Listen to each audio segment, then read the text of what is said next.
بخاری اور مسلم دونوں میں حدیث ہے، حضرت سہل بن سعد الساعدی کہتے ہیں کہ اللہ کی قسم میں جانتا ہوں کہ غزوہ احد کے موقع پر جب اللہ کے نبی صلی اللہ علیہ وآلہ وسلم کو زخم لگا اور آپ کے دانت شہید ہو گئے تو کون شخص تھا جو آپ کے زخم کو دھوتا تھا اور کون پانی لے کر آیا؟ اور پھر انہوں نے بتایا کہ سیدنا علی رضی اللہ تعالیٰ عنہ علیہ السلام نے ایک ڈھال کو الٹا کر کے، ڈھال یعنی ایک طرف پیٹ نکلا ہوتا ہے، اسے الٹا کریں تو برتن بن گیا، اور اس میں پانی لے کر آئے اور سیدہ فاطمہ نے نبی علیہ السلام کا وہ زخم دھویا، اور جب خون نہیں رکتا تھا تو سیدہ فاطمہ سلام اللہ علیہا نے ایک کپڑا کاٹن کا جلا کے اس کی راکھ وہاں پر رکھی۔ یہ آج بھی بڑا آزمودہ طریقہ ہے، اور زخم جو ہے نا وہ اس سے خون رسنا بند ہو گیا، چونکہ آپ کا خون اتنا نکل چکا تھا کہ ظاہر ہے کہ جب خون زیادہ نکل جائے اور بلڈ پریشر لاس ہو جائے تو انسان بے ہوشی کے عالم میں چلا جاتا ہے، اور اسی وجہ سے یہ چیز مشہور ہو گئی تھی کہ اللہ کے نبی صلی اللہ علیہ وآلہ وسلم وفات پا گئے۔ تو کئی لوگوں نے تلواریں پھینک دی۔ المستدرک للحاکم میں اس کانٹیکسٹ میں ڈیٹیل حدیث موجود ہے،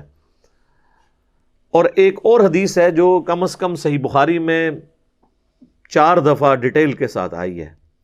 وہ سیدنا ابو بکر کا خطبہ ہے نبی صلی اللہ علیہ وآلہ وسلم کی وفات کے فوراً بعد۔ اس کے اوپر میری الگ سے بھی کئی ایک ویڈیوز ریکارڈڈ ہیں جس میں نے وہ احادیث ڈسپلے بھی کی ہیں صحیح بخاری کے اندر، کہ جب نبی صلی اللہ علیہ وآلہ وسلم کی وفات ہوئی تو سیدنا ابو بکر جو ہیں وہ حجرہ عائشہ میں داخل ہوئے، چونکہ محرم بھی تھے، اور اس حال میں کہ انہوں نے دیکھا کہ مسجد میں جھمگٹا لگا ہے اور سیدنا عمر جو ہیں وہ تلوار اٹھائے کھڑے ہیں کہ جو کوئی کہے گا کہ محمد صلی اللہ علیہ وآلہ وسلم دنیا سے جا چکے ہیں تو میں اسے قتل کر دوں گا۔ سیدنا ابو بکر حجرہ عائشہ میں داخل ہوئے،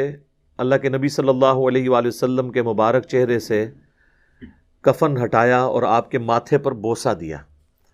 اور کہا، اے اللہ کے رسول، اللہ تعالیٰ آپ پر 2 موتیں کبھی جمع نہیں کرے گا، ایک موت آپ کا مقدر تھی وہ تو آپ کو آنی تھی، یعنی ہر انسان کے لیے ایک ہی موت ہے، دوسری موت نہیں۔ اب آپ آخرت کی زندگی میں چلے گئے تو موت کا مزہ جو ایک دفعہ تو سب نے چکھنا تھا وہ آپ نے چکھ لیا، یہ 2 موتیں جمع نہیں کرے گا۔ اس کا مطلب یہ تھا کہ سیدنا عمر کو جو یہ غلطی لگ گئی تھی کہ شاید نبی علیہ السلام ڈورمنٹ پوزیشن میں چلے گئے ہیں اور آپ دوبارہ دنیا میں واپس آ جائیں گے، جس طرح کہ سیدنا موسیٰ علیہ السلام کوہ طور سے واپس آئے تھے، تو اس کی آپ نے نفی کی کہ نہیں، اس طرح نہیں ہو سکتا، ایک ہی دفعہ موت آنی ہوتی ہے، اب حضور کو موت آئی، اب آپ دنیا میں واپس نہیں آئیں گے۔ سورۃ الواقعہ میں، سورہ یاسین میں واضح موجود ہے کہ جو دنیا سے چلا گیا وہ واپس نہیں آئے گا۔ اور اس کے بعد سیدنا ابو بکر، صحیح بخاری کے الفاظ ہیں، مسجد نبوی میں آئے اور دیکھا کہ سیدنا عمر کے گرد لوگ جمع ہیں، تو وہ سیدھا ممبر پہ چڑھے اور کہا عمر کو اس کے حال پہ چھوڑ دو۔ یعنی اس وقت حضرت عمر کو یعنی سمجھانے کی لوگ کوشش کر رہے تھے، تو انہوں نے کہا ان کو چھوڑ دیں، آپ میری طرف متوجہ ہو۔ چونکہ سیدنا ابو بکر کا ایک مرتبہ اس حوالے سے سیدنا عمر سے بھاری تھا، لوگ ان کی طرف متوجہ ہوئے، تو انہوں نے ممبر پر چڑھتے ہی پہلا جملہ حمد و ثنا کے بعد جو بولا وہ پاکستان کے قانون 295C میں کروڑوں لوگ شاید اسے گستاخانہ جملہ سمجھتے ہیں، اگر ان کو پتہ نہ ہو کہ یہ سیدنا ابو بکر کا خطبہ ہے۔ ہم نے سوشل ایکسپیریمنٹ بھی کیا ہے اس پہ، کسی کو بتایا کہ بھئی یہ دیکھیں، اگر کوئی شخص یہ کہے کہ جو شخص محمد کی عبادت کرتا تھا وہ جان لے کہ محمد مر چکے ہیں،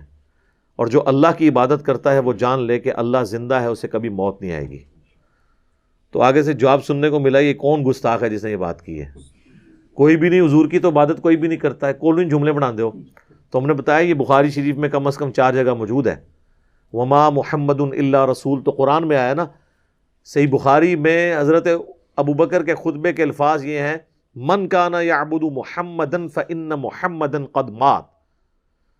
جو کوئی بھی تم میں محمد کی عبادت کرتا تھا تو جان لے کہ محمد مر چکے،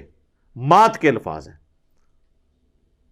وَمَن يَعْبُدُ اللَّهَ، اور جو کوئی اللہ کی عبادت کرتا ہے یا کرے گا، مضارع کا صیغہ استعمال ہوا ہے۔ فَإِنَّ اللَّهَ حَيٌّ لَا يَمُوتُ، تو بے شک اللہ تعالیٰ زندہ ہے، اسے کبھی موت نہیں آئے گی. تو یہ خطبہ آپ نے یعنی پڑھا، اور پھر اس کی دلیل میں سیدنا ابو بکر نے قرآن کی یہی آیت تلاوت کی، سورہ آل عمران آیت نمبر 144. اور امام بخاری نے کتاب التفسیر چیپٹر جو قرآن کی تفسیر کا لکھا ہے صحیح بخاری کے اندر، اس آیت کو انہوں نے ہیڈنگ بنا کے یہ حضرت ابو بکر کا خطبہ نقل کیا ہے. وما محمد الا رسول قد خلت من قبلہ الرسل افئن مات او قتل انقلبتم علی اعقابکم. محمد تو نہیں مگر ایک رسول، اگر یہ مر جائیں یا قتل کر دیے جائیں تو کیا تم دین سے الٹے قدم پھر جاؤ گے؟ اور جو کوئی دین سے الٹے قدم پھرے گا تو اللہ کا کوئی نقصان نہیں کرے گا، اور اللہ تعالیٰ ثابت قدم رہنے والوں کو جزا دے گا، جو شاکرین ہوں گے، شکر گزاری کی روش اختیار کرنے والے. پھر آپ نے اگلی ایک اور آیت تلاوت کی، سورہ الزمر کی آیت نمبر 30. انک میت و انہم میتون. اے نبی بے شک تمہیں بھی مرنا ہے اور تمہارے مخالفین کو بھی مرنا ہے. وہ آیت بھی آپ نے تلاوت کی. تو آپ اندازہ کریں کہ یعنی صحابہ کرام جو ہیں وہ اپنی بات کی دلیل میں قرآن سے آیات پیش کیا کرتے تھے. وہ کہتے ہیں ساڑھے خلاف آیتاں پڑھ دینے جی قرآن تو بھئی قرآن اگر تواڈے خلاف آیت ہے نا تو تسی مسلمان نہیں ہو، کیونکہ مسلمان تو وہ ہوتا ہے کہ جو قرآن کے مطابق ہو، نہ کہ یہ کہ اس کے عقیدوں کے خلاف قرآن میں آیت آ جائے. تو اگر کوئی کہہ رہا ہے ساڑھے خلاف آیتاں پڑھ دے تو سمجھ لو کہ پھر تسی تو کافر ہی ہوئے نا. مسلمان کے خلاف تو قرآن کی آیت نہیں پڑھی جا سکتی نا. اگر آپ کا وہ عقیدہ ہے تو آپ کے خلاف کہاں سے ہوگی؟ تو صحابہ کرام دیکھیں کہ قرآن سے دلیل پیش کیا کرتے تھے، یعنی وہ اپنی بات کی دلیل بھی قرآن سے پیش کرتے تھے. لیکن یہاں پہ ایک بڑی حیران کن چیز ہے جس کو میں نے ہی پوائنٹ آؤٹ کیا ہے، میں نے کہیں پڑھے ہوئے نہیں یہ دیکھا، حالانکہ یہ بہت ضروری تھا کہ اس چیز کو ہائی لائٹ کیا جاتا، کہ حضرت ابو بکر نے ایک فرضی جملہ کیوں بولا؟ کوئی ضرورت نہیں تھی، اور جملہ بھی ان لوگوں کے سامنے بولا کہ جن میں سے کوئی بھی رسول اللہ کی عبادت نہیں کرتا تھا. یہ لوگ ہوتے تو یہ ان کو کھڑے ہو کے کہتے بھی تو کی اتنے تقریریں پہ کرنا ہے، کوئی دروشی پڑھ، تو اتنے حضور دی میت ہوتے، تو اتنے گستاخانہ آیتاں پڑھ رہے ہیں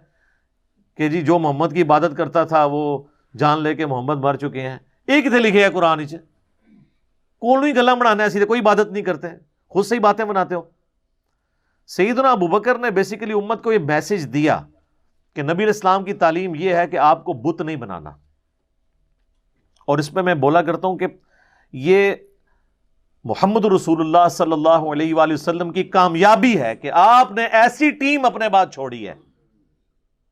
جو ان کی میت پہ ان کے فضائل بیان نہیں کر رہی، توحید بیان کر رہی ہے. کیونکہ ان کو پتا تھا کہ محمد رسول اللہ سے بھی آلموسٹ 500-600 سال پہلے ایک شخصیت دنیا میں گزری جس کے نام پہ دنیا کا سب سے بڑا شرک ہو رہا ہے، عیسیٰ ابن مریم. نبی صلی اللہ علیہ وآلہ وسلم نے ایک دوسرا عیسیٰ ابن مریم بن جانا تھا اگر صحابہ کرام شروع میں اس معاملے کو کل نہ کرتے. اور یہ انہوں نے اپنی ذاتی اختراع نہیں تھی، یہ نبی علیہ السلام کی مبارک تربیت کا اثر تھا. کیونکہ صحیح بخاری میں موجود ہے، دیکھنا میری شان کو اس طرح بلند نہ کرنا جس طرح عیسیٰ ابن مریم کے ماننے والوں نے ان کو ان کی شان میں بڑھا دیا، ڈیوینٹی ان کے بارے میں کلیم کر دی. میں اللہ کا بندہ اور اس کا رسول ہوں، مجھے اللہ کا بندہ اور اس کا رسول ہی کہنا. تو دیکھ لیں سیدنا ابو بکر نے عقیدہ توحید اس وقت امت میں راسخ کیا. یہاں تو کوئی پیر کوئی بزرگ مر جاتا ہے نا تو اس کی شان میں نغمے بنا لیے جاتے ہیں. یہ بھی دیکھ لیں آپ، کل خادم رضوی صاحب کی ڈیتھ کے اوپر وہ کسی نے راتوں رات بیٹھ کے ترانہ بھی لکھ لیا ہے، اور وہ ترانہ انہوں نے بڑے اچھے انداز میں اس کو گا بھی دیا ہے، اور ان کی میت کے اوپر وہ چل بھی رہا ہے. اور نبی علیہ السلام سے زیادہ تو کوئی تعریف کے لائق نہیں ہے نا مخلوقات میں، لیکن آپ کی میت کے اوپر کوئی درود شریف کی کوئی گھیٹیاں نہیں پڑیاں جا رہی ہیں، کوئی چادر نہیں کھلاری ہوئی، توحید کا خطبہ بیان ہو رہا ہے کہ اللہ کے نبی فوت ہو چکے ہیں. سیدنا عمر کے الفاظ ہیں صحیح بخاری میں، جب میں نے ابو بکر کا یہ خطبہ سنا تو میری ٹانگیں میرے جسم کا بوجھ نہیں اٹھا سکی. اچھا آپ لوگ قرآن و حدیث سنتے ہیں تو غصہ آ جاتا ہے. صحابہ قرآن و حدیث اپنے عقیدے کے خلاف سنتے تھے نا تو ان کی ٹانگیں ان کے جسم کا بوجھ نہیں اٹھاتی تھی، وہ اتنے پشیمان ہوتے تھے کہ میں غلط کانسیپٹ کے اوپر ہوں، میں فوراً رجوع کروں. اور سیدنا ابو بکر کے خطبے کے بعد سیدنا عمر کہتے ہیں مجھے یقین آ گیا کہ حضور فوت ہو چکے ہیں. اور پھر بخاری کے الفاظ ہیں، صحابہ کہتے ہیں کہ ہم کئی دن تک ہماری یہ حالت تھی، جب ہم ایک دوسرے کو ملتے تھے نا تو ہم یہ آیت سناتے تھے، وما محمد الا رسول قد خلت من قبلہ الرسل، یہ سورہ آل عمران کی آیت نمبر 144، تاکہ ہمیں یہ یقین آ جائے کہ نبی الاسلام دنیا سے جا چکے ہیں۔ ایک دوسرے کو یہ آیت سنایا کرتے تھے، گستاخانہ آیت، یہ تو گستاخانہ ہی کہتے ہیں نا، یہ ہوتے تھے جناب ایک دوسرے نو جناب کچھ اور ہی سنا دے، ناتا سنا دے رہتے۔ تو صحابہ نے ظاہر ہے انہوں نے تو مشن لے کے چلنا تھا نا،